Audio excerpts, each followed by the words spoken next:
Somaliland ayaa ku hanjabtay in guud ahaanba ay tirtireyso dadkii maanta dagaalka la galay ee ku sugan halka lagu magacaabo Shidan iyo Waqadariya sidoo kale waqooyi bari Soomaaliyana gurmadkii ugu xooganaa oo isugu jira ciidan iyo hub ayuu u diray deegaankaasi soo dhawaada saaxiibayaal wararka ugu dambeeyay ayaan halkan ku eegi doonaa haddii ay tahay marka ay kugu horeysay ee aad na soo booqato waxaan ka codsanaynaa inaad nagu soo biirto saaxiibada la sii wadaagto qaybta hoose ee faaladana aragtidiina nagula wadaagtaan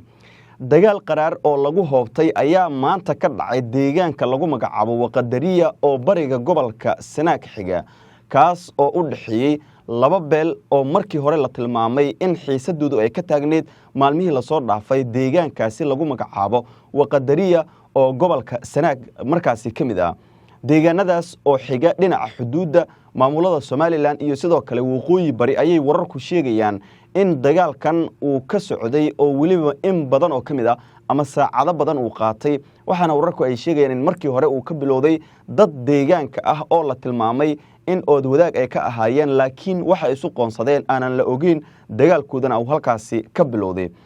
sidoo kale waxaa la tilmaamay in xaaladdu ay aad u adkaatay kadib markii dagaalka uu bilowday dhinacyadana ay kala heleen gurmadyo xoogan oo uga kala imaanayay deegaano dhowr ah oo ka tirsan isla gobolkaasi Sanaag iyo dhinaca kale Somaliland waxaa la wariyay in qasaare xoogan oo isugu jira dhimasho iyo dhaawacba uu ka dhashay dagaalka intii uu socday fariimo kala duwan oo hanjabaado ah ayay habada isu mariyeen dhinacyadan muuqaallo soo baxaya iyo sawirro goobta dagaalka laga helay ayaana muujinaya dagaalka oo saameeyay goobahan dadkii shacabka ahaa qaybtoodna waxaa la tilmaamay in guud ahaanba ay isaga baxeen halkii uu dagaalka ka socday si ay kaga fogaadaan qasaare ka soo gaara dagaalada dhinacyadan u dhaxeeya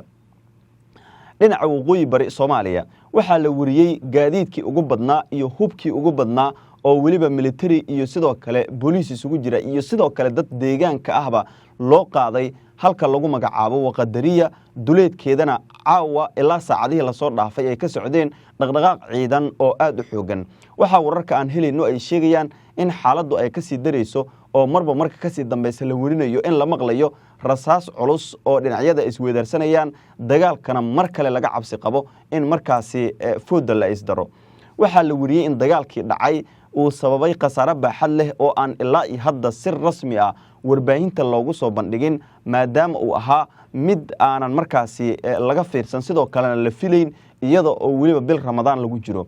saacadihii la soo dhaafay ilaa xalay kulamo kala duwan ayaa socday oo ay wada lahaayeen saraakiisha waqooyi bari ee Soomaaliya iyo sidoo kale dhinaca Somaliland oo iyadana taliyaha guud ee ciidanka Somaliland uu kulan degdeg ah isugu yeeray saraakiisha ka agdhow goobaha dagaalka iyo guud ahaanba kuwa ku sugan gobolkaasi Sanaag si gaar ah deegaankan lagu magacaabo Waqadariya xogaha aan helayno ayaana tilmaamaya in xaaladdu ay cakiran tahay mar walbana laga cabsi qabo in halkaas dagaal uu ku dhaxmaro dhinacyadan maadaama saacadihii la soo dhaafay xaaladdu ay ahayd mid degan laakiin la maqlayay rasaas goosgoos ah oo dhinacyadu ay isweedarsanayeen ayaa haddana dhammaanba waxaa wararka imaanaya ay sheegayaan in saraakiishii la isugu yeeray guud ahaanba amaro degdeg ah la siiyay taasi oo ah inay ka hortagaan fal kasta oo lagu carqaladeyn karo ammaanka guud ee deegaanada Somaliland gaar ahaan deegaanka uu dagaalka ka dhacay isla sidaas oo kale xogaha aan helayno ayaa sheegaya in amarada soo baxay ay ku jiraan in qayb ka mid ah deegaanadaas guud ahaanba aanan lagu arag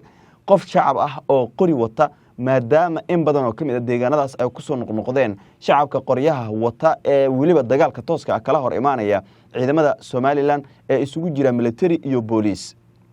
isla sidaas oo kale isku dhac ayaa laga cabsi qabaa in halkaasi uu ku dhaxmaro labada maamul ee kala ah Somaliland iyo sidoo kale waqooyi bari laascaanood oo horey Somaliland looga soo saaray ayaa waxa ka dhashay qasaare xoogan oo isugu jira dhimasho iyo dhaawac hanjabaadaha soo baxaya waxa ay ka imaanayaan dadka deegaanka qaarkood waxa dagaalka la sheegay in lagu arkay ciidamo xiran dareeska ciidanka Somaliland iyo kuwa maamulka waqooyi bari ee Soomaaliya taas oo xaaladda siyaas waa adkeysay mar walbana la sheegay in uu dagaalku markaasi si toos ah u dhaxmari karo ama uu uga dhax qarxi karo labada maamul ee waqooyi bari ee Soomaaliya iyo sidoo kale Somaliland ma jirto labada maamul si rasmi ah madaxtooyadooda warar kala duwan oo ka soo baxay oo ay kaga hadlayaan dagaalkan oo nasiib darro ah xilli Ramadaanna markaasi bilowday waxaase la tilmaamay in dadka isdagaalaya ay yihiin dad deegaanka ah oo maalmihii la soo dhaafay xiisad ay ka dhex taagneed ilaa iyo haddana wax xal ah oo laga gaaray aysan jirin laakiin hadda ay u muuqato in dagaalkooda uu bilowday Somalilandna ilaa iyo hadda war rasmi ah oo ku aadan khasaarihii ka dhashay dagaalkan oo waliba dadka deegaanka la sheegay in uu dhaxeeyay laakiin markii dambe la xaqiijiyay inay qayb ka noqdeen ciidankii Somaliland ee loo soo diray gurmad ahaan inay uga tagaan dadkaasi deegaanka ah ee dagaalamaya ay mid kamid ah garab siiyeen isla waqooyi bari Soomaaliya dhinaceedu taliyayaashooda waxaa ka imaanaya fariimo kala duwan oo ku aadan sidii guud ahaanba ay gacanta ugu dhigi lahaayeen deegaankaas lagu magacaabo Waqadariya oo kamid ah deegaanada hoostaga gobolkaasi Sanaag gaar ahaanna dhinaca bari ee gobolkaasi ka tirsan xaalad cakiran ayaa ka jirta daqiiqada ka dambeysana waxa la filan karo waa dagaal dhinacyadan dhexmara gaar ahaan labadan maamul oo ay kala hogaamiyaan Cabdiraxmaan Maxamed Cabdilaahi Ciro iyo sidoo kale Cabdiqaadir Aw Cali Firdhiye labada dhinacba xiisad colaadeed ayaa ka dhaxayso mana jirto ciidan gaar ah oo hadda la sheegayo in loo diyaariyay inay kala dhaxgalaan xiisadan dhinacyadan u dhaxaysa maadaama dadka dagaalamaya ay yihiin dad deegaan ah horeyna dagaal xoogan uu soo dhaxmaray laakiin gogol nabadeed la dhaxdhigay maalmo kadibna ugu dambeyn dagaalka uu dib u qarxay war degdeg ah oo dhinaca kale ka yimid madaxtooyada waqooyi bari ee Soomaaliya ayaa soo saaray war saxaafadeed rasmi ah oo ay kaga hadlayso dagaalkaas waxaana ay ku sheegtay in dagaalka ay soo qaadeen ciidan Somaliland militariga ka tirsan oo doonayay inay dadka deegaanka ee halkaas ku sugan amnigooda ay carqaladeeyaan dagaalkaas oo ay eedeyntaas ugu jeediyeen Somaliland ayay sidoo kale si raacsiiyeen waqooyi bari in wixii ka dhasha ee qasaare ah ee waliba dadkaasi la gaarsiiyo ama xitaa ha noqoto labada ciidan ama labada dhinac ay mas'uul ka tahay Somaliland ilaa iyo hadda inkastoo aanan si rasmi ah loo ogeyn qasaaraha rasmiga ah ee dhinacyadan ka dhashay haddana waxaa jira eeda ballaaran ee soo baxaysa ee waqooyi bari ee Soomaaliya ay u jeedinayso dhinaca Somaliland horey eedeymahan oo kale waa la isku jeediyay mana jirin xal rasmi ah oo laga gaaray iyo dagaaladii dhacay oo qasaare kala duwan sababay Somaliland ayaa iyadana laga warsugayaa in si rasmi ah ay uga hadasho militarigeedana waxaa la tilmaamay in ciidamadii ugu badnaa ay u direen xuduudda deegaanada lagu dagaalamayo isla waqooyi bari Soomaaliya isla sidaas oo kale iyagana ciidankii ugu badnaa ayay direen labada dhinacba hadda waxay u muuqdaan inay dagaalka isku eedeynayaan mana jirto xal kale oo rasmi ah oo la heli karo